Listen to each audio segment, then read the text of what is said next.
মোদিজি, ওর কাগজপত্র তো সবকিছু ঠিক আছে, তাহলে এভাবে তাড়িয়ে দিলেন কেন? মুসলিমদের কোনো অধিকার নেই ভারতবর্ষে চাকরি করার, ওদেরকে যে হিন্দুস্তানে চাকরি দিয়েছে ওটাই তো বেশি। তাহলে মোদিজি, ভারতবর্ষ স্বাধীন হওয়ার পিছনে কি মুসলমানদের কোনো অবদান নেই? না, ওই তেমন কোনো অবদান ছিল না।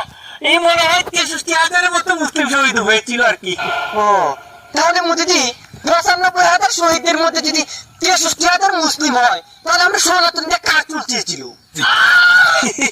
চেষ্টা তো করেছিলাম, কিন্তু মুসলিম তো দূরের কথা, শহীদের তালিকায় না আমরা শিখদের পিছনে ফেলতে পারি না। মোদিজি, যে দেশ মুসলিমরা স্বাধীন করেছে এই দেশে আমরা থাকবো না, চলেন আফ্রিকার কোনো দেশে চলে যাই, চলেন। আচ্ছা, আমি যাবো না রে, মুসলিমদের স্বাধীন করা দেশে আমি থেকে যাবো।